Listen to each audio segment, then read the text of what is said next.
Welcome. You're watching Twilight on CRTV News. As you heard in the newscast that just ended, the 28th edition of the Mount Cameroon Race of Hope is underway in Buea, the regional capital of the Southwest region. Narcisse Moelle-Kombi has officially opened the event, which is taking place this February 24th and 25th with the race proper. The 2023 edition is coupled with the 50th anniversary of the mountain race. It has been placed under the slogan, "Let's give peace a chance." And according to reporting from CRTV crews, there everything is set for the race to begin.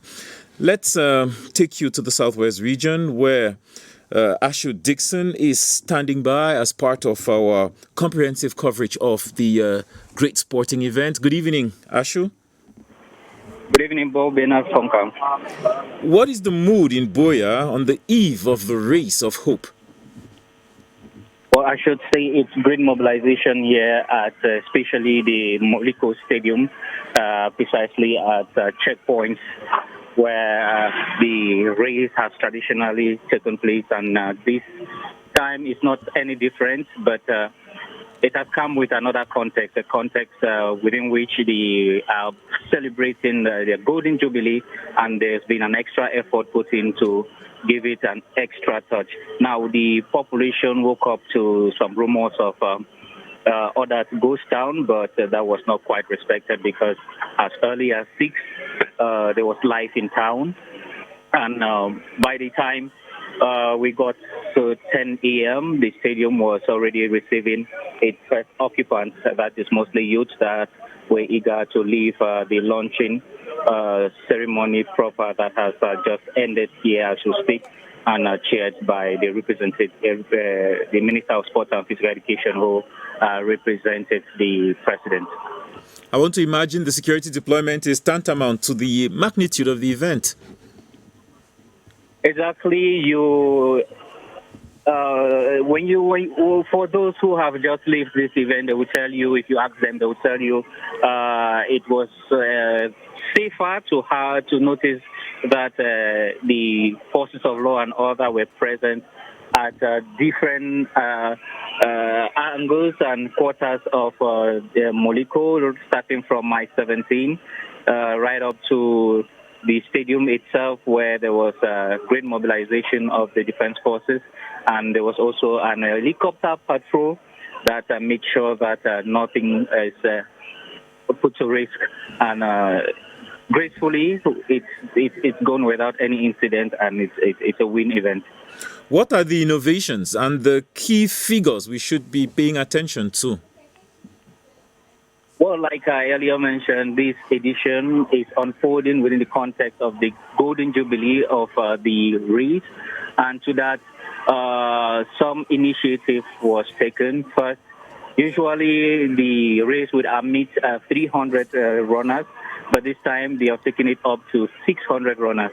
And secondly, they have included the Miss Mount Cameroon race that is currently going as we speak, and that follows the official opening chaired by the Minister of Sports and Physical Education.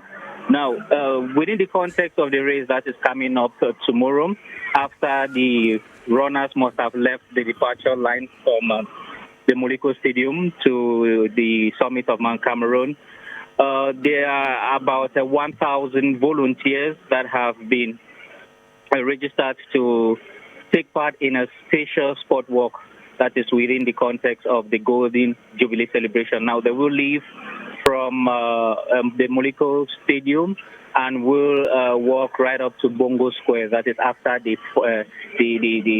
former runners must have left, and there will be some words that will be exchanged at the level of Bongo Square, some call for peace, as the theme indicated, and like the minister was saying today, it's a great event, and the youth are very concerned. The call has been made, and this, in a nutshell, has been received positively by the youth, as they have been put at the center of the celebrations.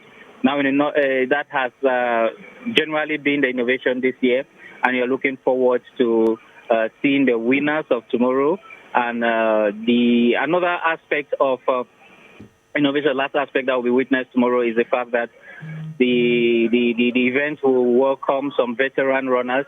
Like today we saw Sarai Tonge, the Queen of the Mountains. Tomorrow, the special guests are Regina Stuka, who I talked with earlier, and who told me it's really, really been an exciting moment for him leaving the race after many years and coming back to see that it has evolved. So it's one of the two veteran runners that have given special invitation. He'll be sharing that position with Amos Ndumbe. Elvis Nsabinla and Tata Karine triumphed last time. Are they still the favorites?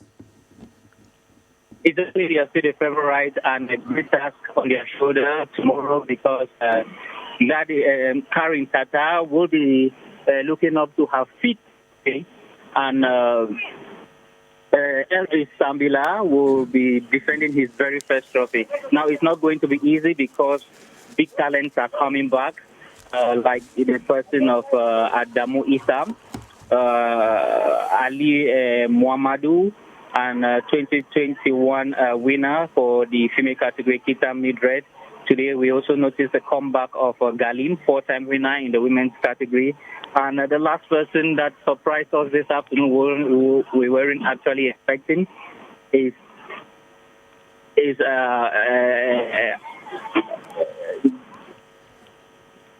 excuse me.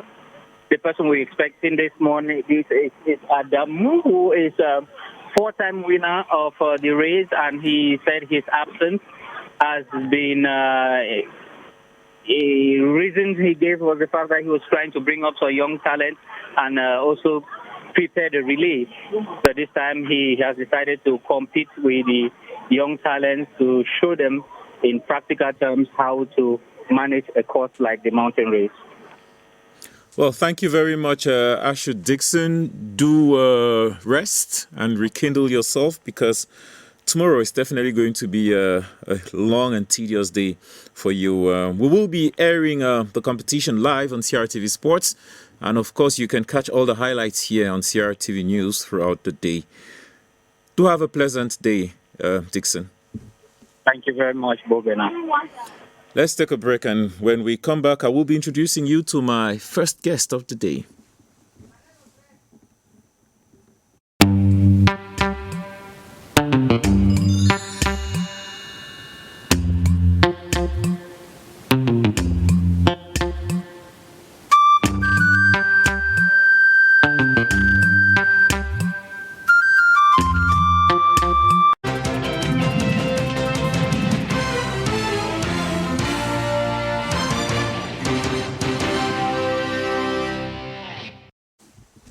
Welcome back here on CRTV News. Every day at this time, we single out some stories in the news and invite newsmakers or other participants or stakeholders to help us understand the issues behind. And today I will be talking to somebody who is the leader of the specialization cycle in neurology at the Faculty of Medicine and Biomedical Science at the University of Yaoundé 1, the head of the neurology department of the Central Hospital of Yaoundé, Professor Alfred NJAMNSHI, who is also founder and executive director at Brain Research Africa Initiative. Good evening and welcome. Good evening, Mr. Fonka, and thanks for the invitation. It's a pleasure. I understand you guys have been carrying out important research on epilepsy, and you also have some activities scheduled or upcoming. Tell us, your studies have established a link between onchocerciasis and epilepsy. What exactly is it? Thank you very much. In fact, for the past 25 years, we have been working in many areas in Cameroon, and particularly in the Mbam area, where we have been looking at people with epilepsy. The first studies, our early studies, were trying to establish the epidemiology, that is counting the people, how many people are suffering from epilepsy, what are the causes, how does it manifest itself, and how can we improve treatment.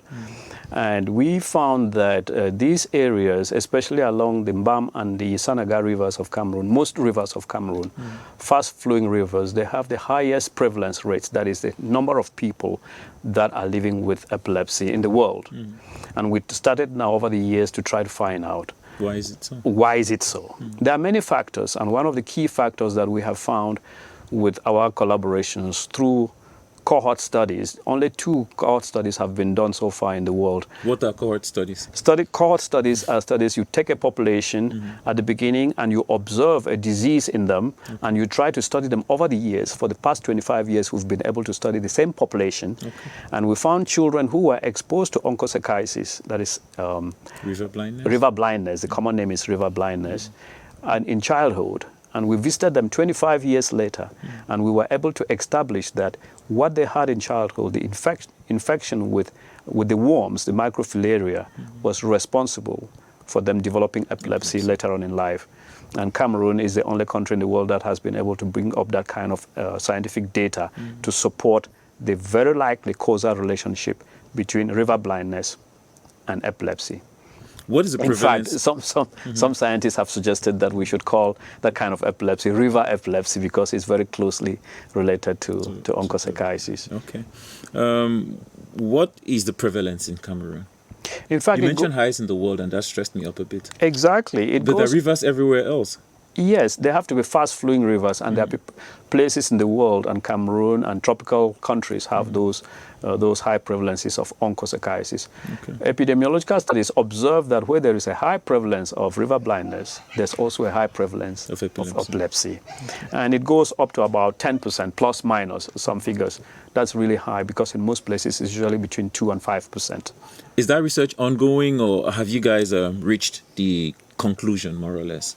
No, we can't really end research because when you're doing research, when you discover certain things, it leads you to other questions. So research always goes on. For example, now, since we have discovered this close relationship, our hypothesis is that if we reduce onchocerciasis and finally succeed to eliminate it, we expect to be able to reduce significantly the number of new cases of epilepsy. And that's what we are doing with the Ministry of Environment. We are, you know that our organization is not just for health, it's a developmental organization using research to be able to bring development. So right now in the field, we are testing a new way of fighting the black fly. That is a fly that transmits the microfilaria. Usually... What is it in the black fly that transmits this filaria? The black fly harbors microfilaria that it transmits to humans when it bites. Then the microfilaria get through the skin, develop in the body, and somehow we don't yet understand the mechanisms yet. We're still working on that. Somehow they provoke the brain and destroy the brain in such a way that it begins to produce electricity abnormally. And electrical activity in the brain that is not normal, that is not synchronized, is not coordinated, is epilepsy. Seizures. It's seizures, and that's epilepsy. But other viruses too cause epilepsy. All kinds of aggressions, infections, tumors, even trauma, brain attacks. There are many, many causes of epilepsy. But we have focused in this area, particularly on parasitic infections. We've been looking at malaria, and we've been looking for these years, particularly at onchocerciasis. I was going to say that we are actually testing a new method of fighting the vector that transmits river blindness, the black flies. And the new method is called slash and clear. The idea is to go to the fast-flowing rivers where these insects breed, destroy the areas where they breed, and they would dry and die.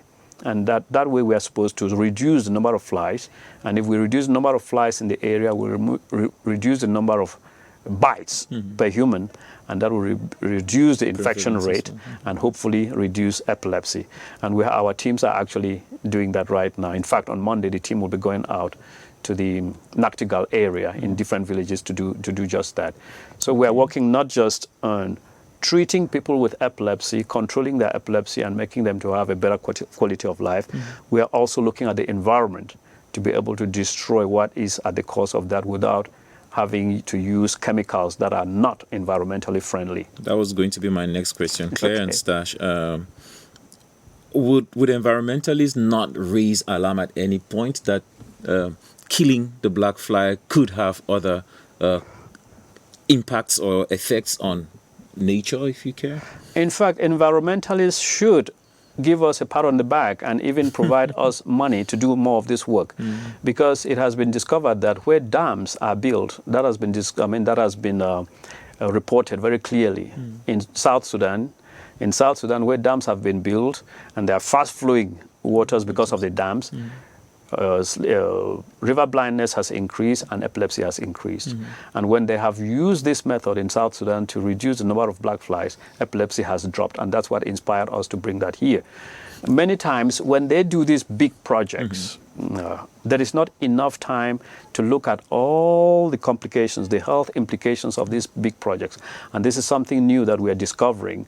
And right now, we are also looking forward to working in the Idea Dam. And I think that we will find the same problem in many of the dams that we have constructed.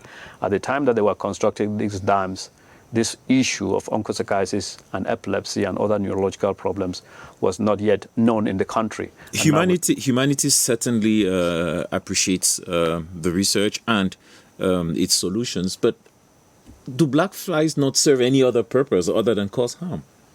Not that I know of, not that we know of, not that we know of. Okay. Even if they did, we should reduce the numbers to such that we don't harm, because the whole thing in life is looking at what you gain and what you lose.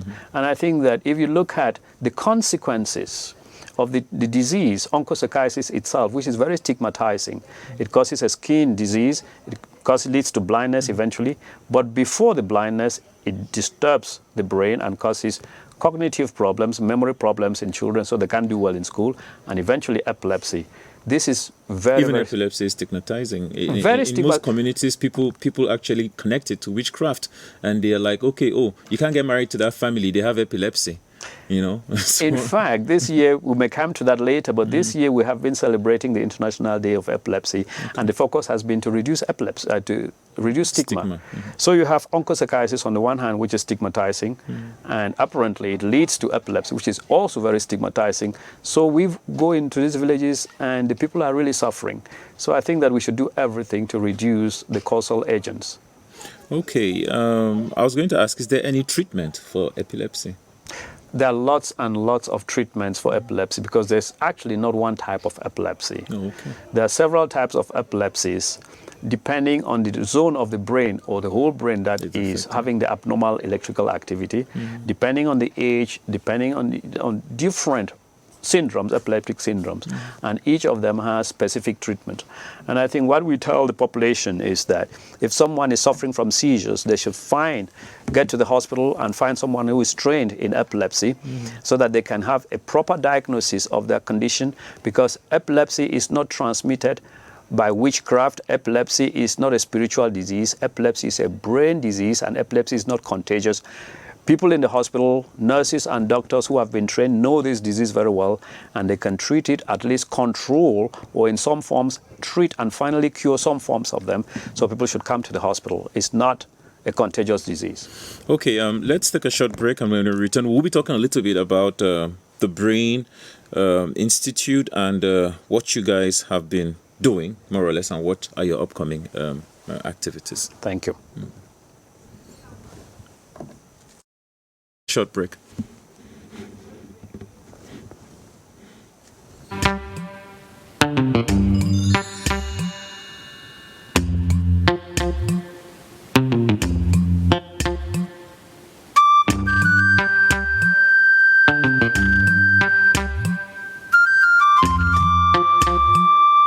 Une équipe dévouée, jeune, dynamique, au taquet tous les jours, CRTV News s'engage à vous servir l'info qu'il vous faut, toute l'info. Et ça fait 5 ans que ça dure.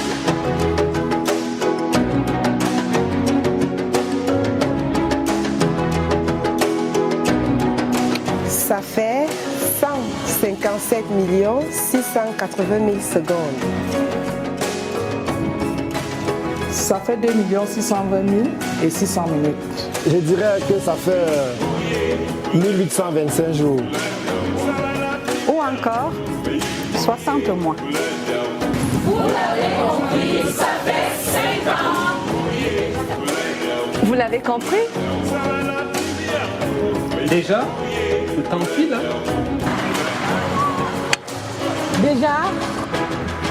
Déjà. Chaque jour, nous tissons la toile en temps réel avec vous et pour vous.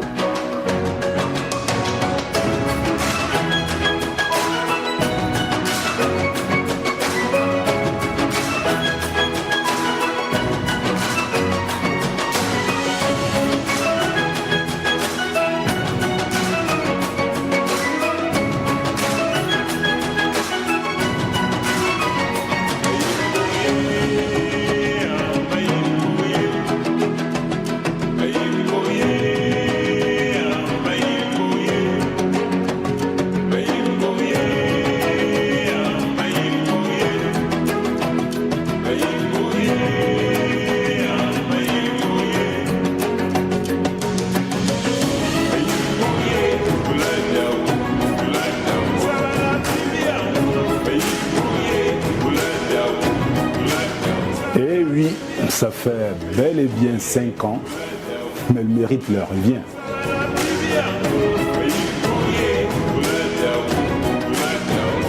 Nothing but the news. Bien plus qu'un slogan, c'est une réalité.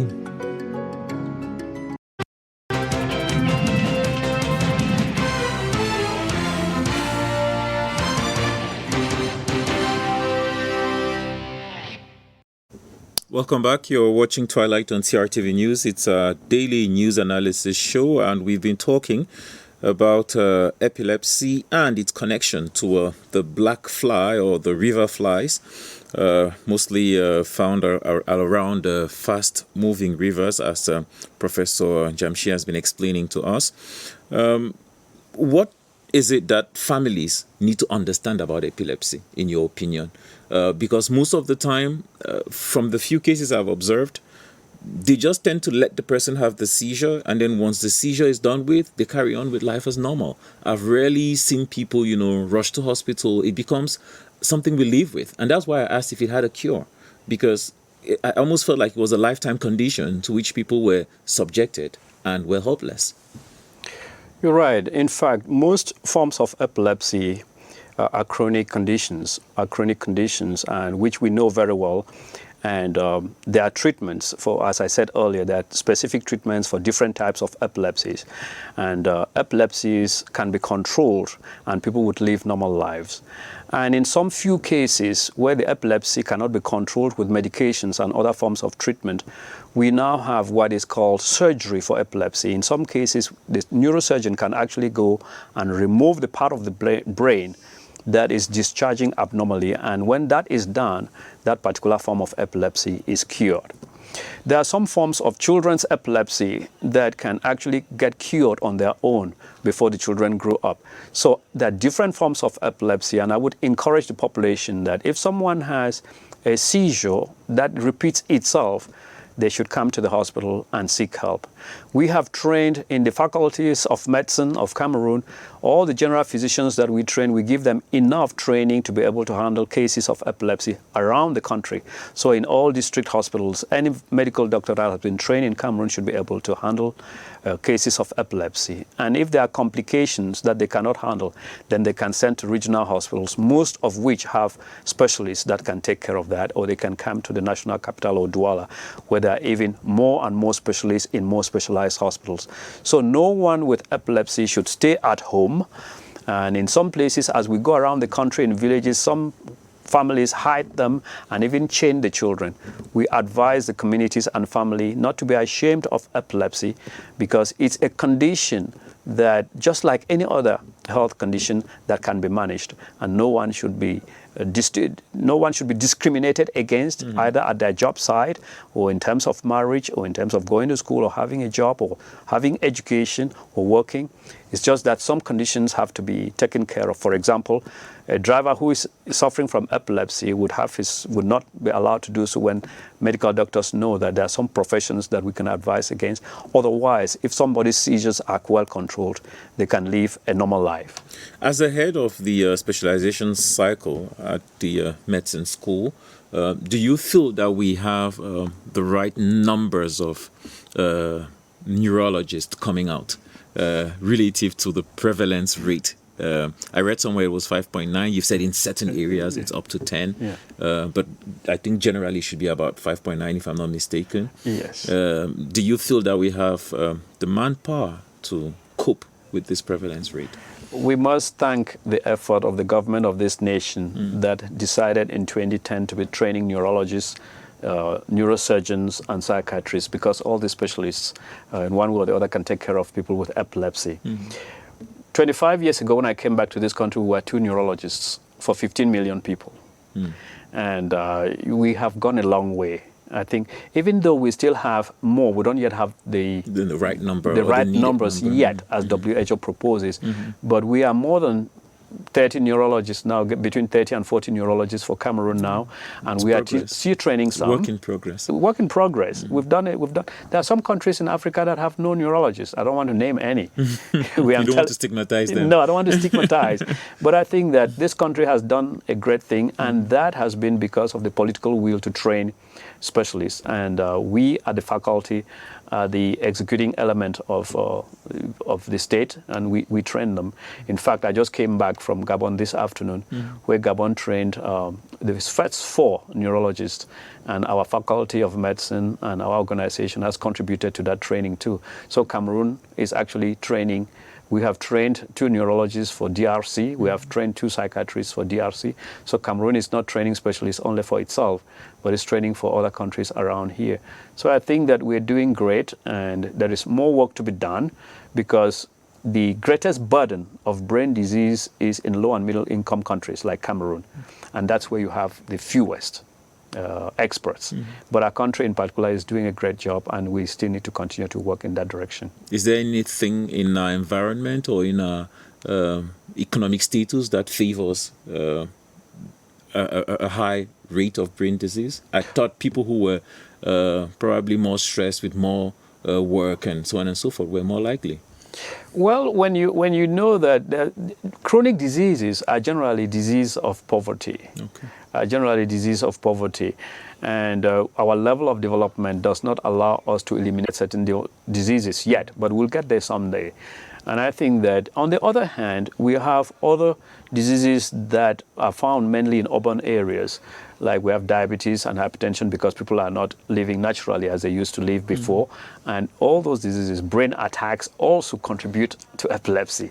So if we're staying within the disease epilepsy or the disease condition epilepsy, we see that both infectious diseases and both what they now call non-transmissible disease contribute to epilepsy. What is it like being a neurologist? I'm asking because I know that at a certain era in medicine, doctors avoided opening or operating on the heart. And I want to imagine that touching on the head or the brain is as delicate. Do you feel that medicine has evolved in such a way that people shouldn't be terrified of the idea of having brain surgery or having treatment linked to the brain? Because and almost the layman would want to connect that to some form of madness, or the perceptions or of something that is irreparable. No, I think that our brains are our wealth, and our brains are our future, and we need to protect them. And whenever our brains are sick, we should go to the brain specialists. The same year we started to train neurologists is the same year we started to train neurosurgeons in this country. And we have trained almost between 14 and 20 neurosurgeons in this country. And my colleague and friend, Professor NJAMNSHI, is the leader of the training program for neurosurgeons. And there are many brain surgeries that are taking place now. Successfully in our hospitals. And we're training neurosurgeons here, we're training our psychiatrists, and we're taking care of brain health, people trained by our country. A few years ago, we used to send them out, but now we train them here. We can only send them out for some specific highly specialized aspects, and then they go get that for 1 year or 6 months, and they come back. And I think our populations can trust the brain physicians that are trained at the Faculty of Medicine and Biomedical Sciences of the University of Yaoundé 1, whether it be neurologists, neurosurgeons, and psychiatrists. I think that our faculty is doing a great job for the nation, not only for Cameroon, but also for neighboring nations. Okay. You're the founder and executive director at Brain Research Africa Initiative. What are you guys up to? I know you have a couple of events coming up. You may just want to brief us on that rapidly before we wrap up our conversation. Thank you very much. We usually celebrate the World Brain Day, which comes up in July, and we tag that to the Brain Week in Cameroon, which this year will be in its 5th edition. The Brain Week in Cameroon is a whole week that we spend on brain activities, sensitizing people, consultations, and then encouraging young people into the neurosciences. And I want to thank the Prime Minister, head of government, who has given his name to be patron of this activity, Brain Week in Cameroon. Last year we were in the 4th edition, and it was not only in Cameroon, but it went into the CEMAC, so as a sub-region with several innovations. But let me say something again. Let's come back to epilepsy, because we recently just celebrated the International Epilepsy Day on the 13th of February. It usually happens on the 2nd Monday of every February. And we had 3 key activities. In the Mbam area, where we have been working for the past 25 years, we, with our partners, Ami Christ, a Christian organization in that area, we organized a whole week where we sensitized the people, did consultations in the Magasina District Hospital, free of charge, and about 200 patients were consulted, their treatments adjusted, drugs given freely. When the minister went to Ntui, my team was in Bangasina at the same time. They have spent a whole week consulting, the Minister of Public Health. There's also another activity we wanted to celebrate in a very special way in the Southwest region. And we celebrated on the 14th, because 13th was a Monday, we couldn't. So on the 14th of February, the first neurologist that we trained in Cameroon, Dr. Kwanlak Cyril, organized the event because Brain has a collaboration, an MOU with the University of Buea. And we invited the president of the International League Against Epilepsy, the vice president of the International Bureau for Epilepsy, and key experts, one expert from Epinar, that's a big research project in Africa based in the UK. And with the Cameroonian League, we were able to train medical students, general practitioners, and health personnel from the Southwest region in the University of Buea, with all these experts around the world. And then lastly, there's one student of mine who is doing his training on EEGs and epilepsy in Harvard University. He has an organization, and in Banjul, he also organized with his organization and Brain sensitization around the people in Banjul, so that people will not be stigmatizing or discriminating against people with epilepsy. So usually we organize activities around the country in that way. But one of the main activities is the Brain Week. Okay. Thank you very much, Professor Alfred NJAMNSHI. I can see the community is growing. We can only encourage you and your team. And thank you for the research findings that we hope will go a long way to reduce cases of epilepsy, and why not river blindness as well, in the areas that you've worked in, and probably export this to the rest of the continent and the world. Thank you for coming. Thank you for your invitation. It's a pleasure. Let's take a break, and when we come back, we will be talking about something else still connected to healthcare, oxygen, medical oxygen in hospitals.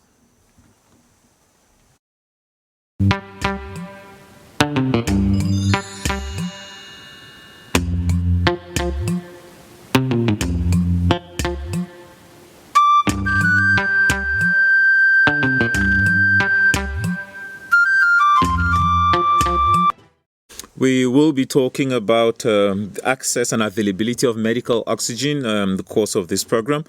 But before, let's focus your attention on the Russia-Ukraine conflict that today officially marks 1 year since it started. It was on February 24, 2022 when the first Russian tanks moved into Ukraine. And we have tried in a previous interview recorded earlier to hook up with international relations expert Paul Yombo, who is somewhere in Germany, to ask him about how significant this conflict has been in redefining the world order. Good evening, Paul. The Russia-Ukraine crisis has had significant ripple effects on the geopolitical landscape, the global geopolitical landscape. First of all, it exacerbated existing tensions between Russia and the United States of America, pushing Russia to the sidelines of the conventional geopolitical alliances that govern the West, and cornering it in such a way that it is getting closer to emerging powers that don't naturally appear as Russian allies. Furthermore, the emerging powers blocks has been significantly reinforced by the pressure that is mounting on Russia. The BRICS movement has accelerated its political integration and is constructing political alliances that may have important repercussions on political discussions and on the power balances around the world. Furthermore, China, which appears to be America's main contestant in terms of global hegemony, appears to be playing a very intricate game of chess, where it is supporting Russia to avoid a too dominant position from the Western American-led bloc. Dissensions within the West have equally appeared. Local contestations of international political logics by left-wing and right-wing political groups, but equally the emergence of new political alliances between these formerly marginal groups in diverse Western countries. So we have the emergence of a more reaffirmed contestation of the liberal script. Well, as the conflict rages on, Ukraine's role as breadbasket of the world is in jeopardy, as its agricultural lands are all being torn apart. How much has this conflict affected Africa? The Russia crisis has had significant consequences on the African continent. These consequences are mainly of three orders. The first, most immediate, most visible consequence is the economic consequence. The changes in international political economic relationships and the central place that Russia plays in the pivot market of energetics has had dire consequences on African economies, causing soaring inflation. Inflation estimated anywhere between 8 to 15% according to the regions and the countries in Africa we're talking about. Reduction of buying power by consumers, and necessarily a reorientation of African economies towards new partners and towards new sectors of interest that would have been very unlikely before the Ukraine crisis. The second effect is, of course, a political effect. There's mounting pressure from the liberal bloc on African countries to be more supportive of the West's efforts to condemn Russia. And we are seeing increased contestation within African countries of these hegemonic logics. And some African states have clearly taken position in favor of Russia. The third consequence would be Africa as a geopolitical ground for global power wars, where certain conflicts around the continents have been affected by the more open warfare between Russia and the Western bloc. Well, we have seen latest efforts by Beijing to try to broker a ceasefire. How soon or how could this conflict possibly come to an end? The question of what will be the outcome of this crisis is a very intricate question. What is clear is that Russia's level of engagement is, till today, unmatched by Western powers. Russia is ready to go all the way because, as Vladimir Putin, Russia's president, has said and reaffirmed, the question of Ukraine's position in global power structures is an essential question to the state of Russia. They consider Russia's closening ties with the European Union and NATO as an existential threat to Russia, which means they're ready to go all the way. At least that's what Russia's rhetoric is. On the other side, the United States of America society has very low support rates for an on-the-ground intervention in Ukraine. And this is the major determinant of the outcome of the crisis, is that the level of engagement of the two major powers which are at play here are radically different. So we'll probably see this conflict getting more and more complicated as we watch the newest phases of Russia's military intervention and the progressive escalation of means of warfare. That's what we can say with certainty. Other than that, we can't be very determined, very definitive on what is going to happen. We will just have to keep an eye on the situation.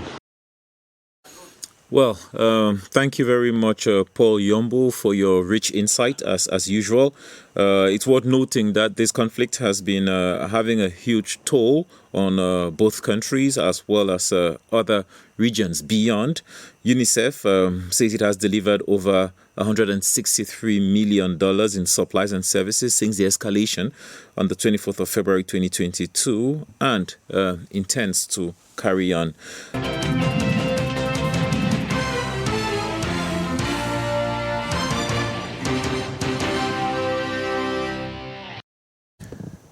Welcome back. Despite using oxygen medically for over 100 years and the WHO classifying it as an essential medicine in 2017, large population groups, especially in developing countries, still do not have access to adequate supplies.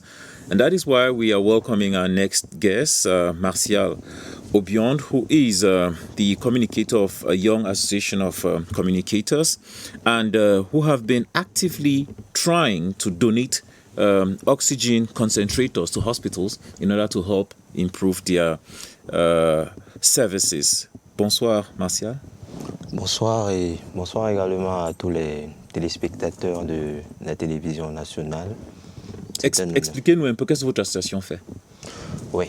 Je voudrais, en bref, déjà, avant l'entame de cette question, rappeler que notre association a été créée le 1er août 2019 et nous travaillons dans la communication sociale et nous faisons également, comme autre activité, nous avons le souhait et le vœu de promouvoir le don en oxygène et de consacrer la journée du 24 juin comme étant une journée consacrée au don d'oxygène au Cameroun. Parce qu'on se rend compte que dans nos hôpitaux aujourd'hui, c'est un problème récurrent.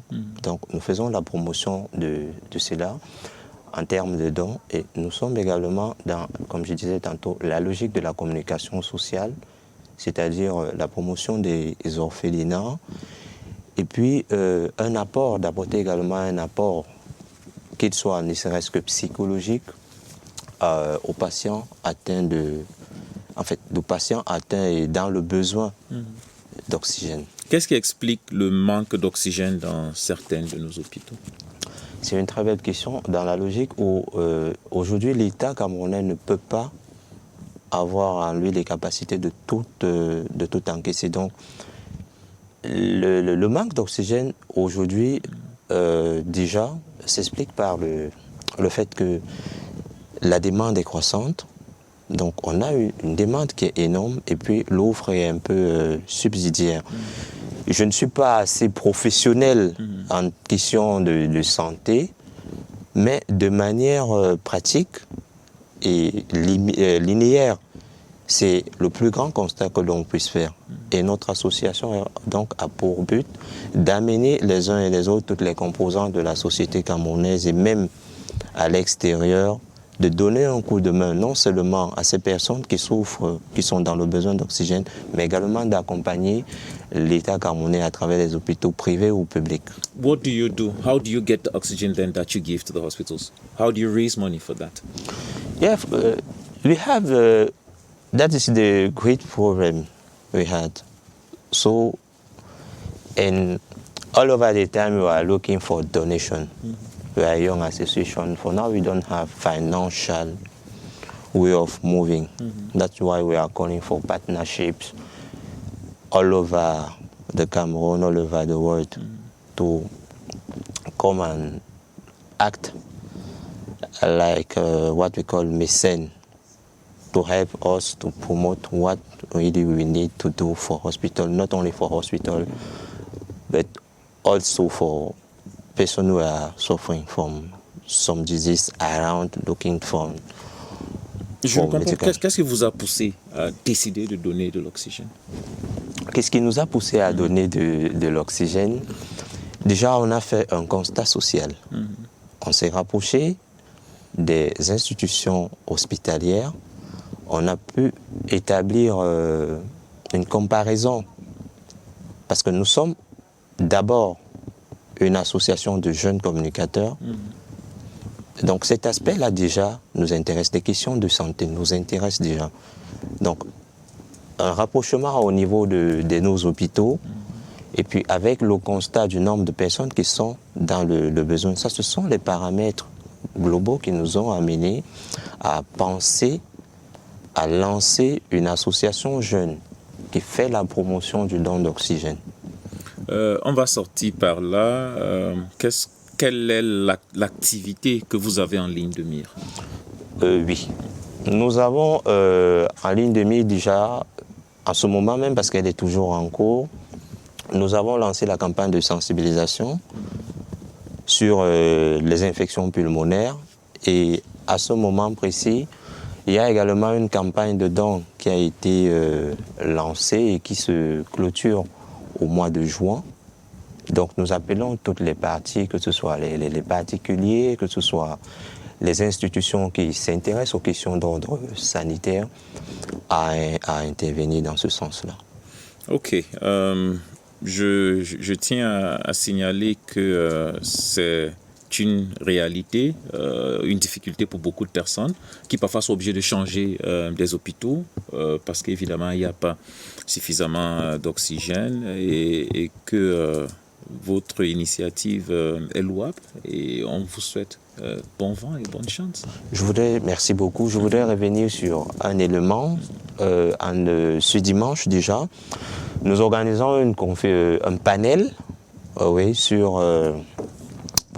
vue de la journée du 24 juin qui sera destinée au don d'oxygène. Donc nous avons contacté un certain nombre de personnalités publiques et même politiques qui ont un regard porté sur les questions d'ordre sanitaire. Et l'événement aura lieu ce dimanche à 15h au Club Camtel de Yaoundé. Merci. Nous allons sortir par là. Ekambi Brillant reçoit les hommages de toute la communauté artistique du Cameroun et la diaspora. Notre supplément, justement, nous dit ce qui s'est passé en France à ce sujet.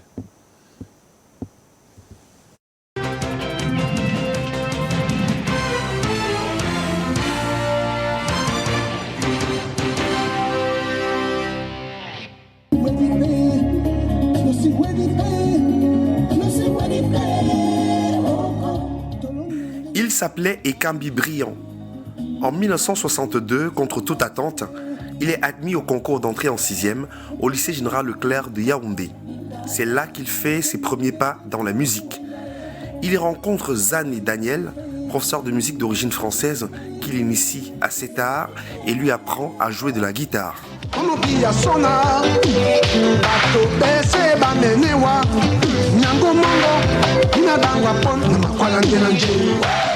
En 1971, âgé de 21 ans, il arrête définitivement les études en classe de seconde et se produit en plein temps avec le groupe musical baptisé les Cracks au nightclub Le Domino à Douala. Délaissant progressivement la guitare, il passe au chant en interprétant la variété française, le blues, le rock et bien d'autres encore.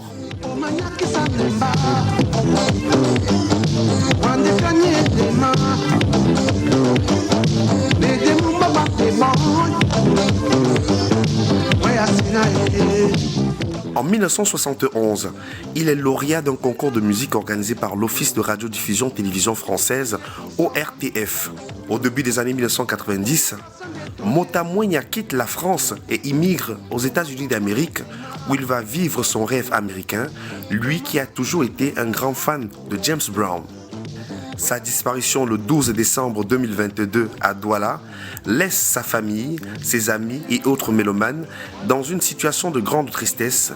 Et Cambi Briand était mon artiste préféré et un grand frère pour moi. J'ai découvert en allant chez Briand que sa maman, qui avait déjà à l'époque 80 ans, connaissait parfaitement le foot.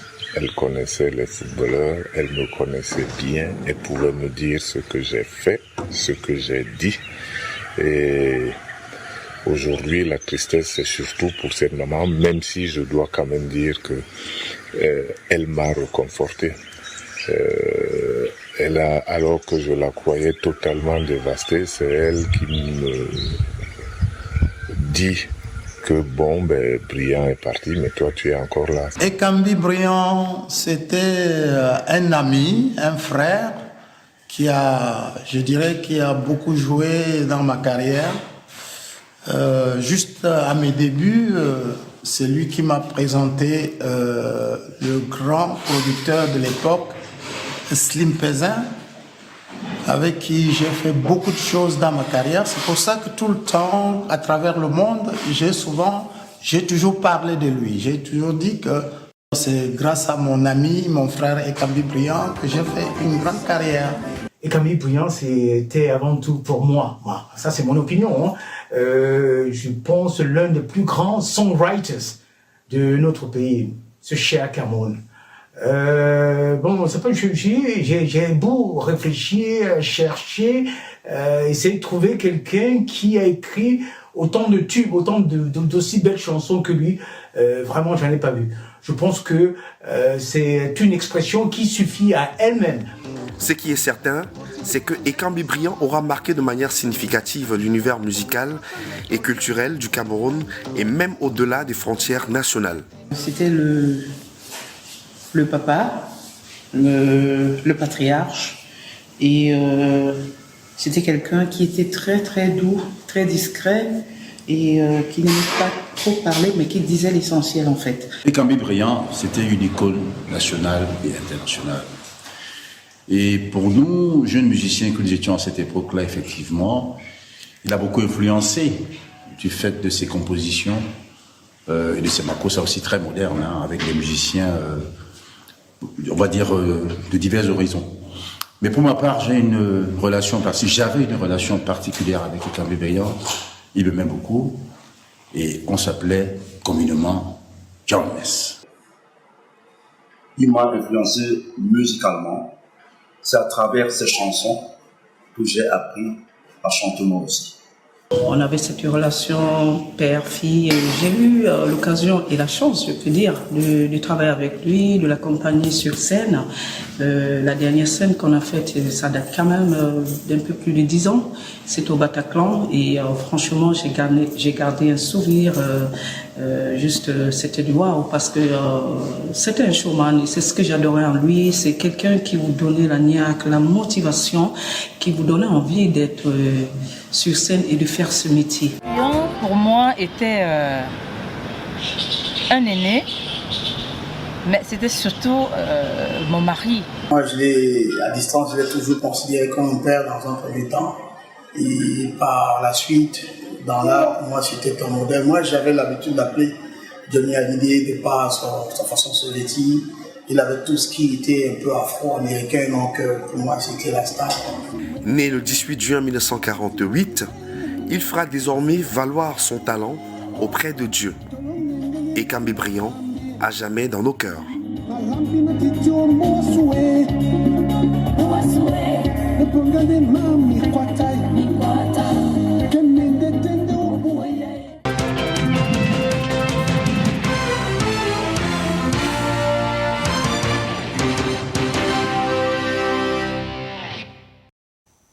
That tribute to a musical icon, Ekambi Briand, puts an end to our package for the day.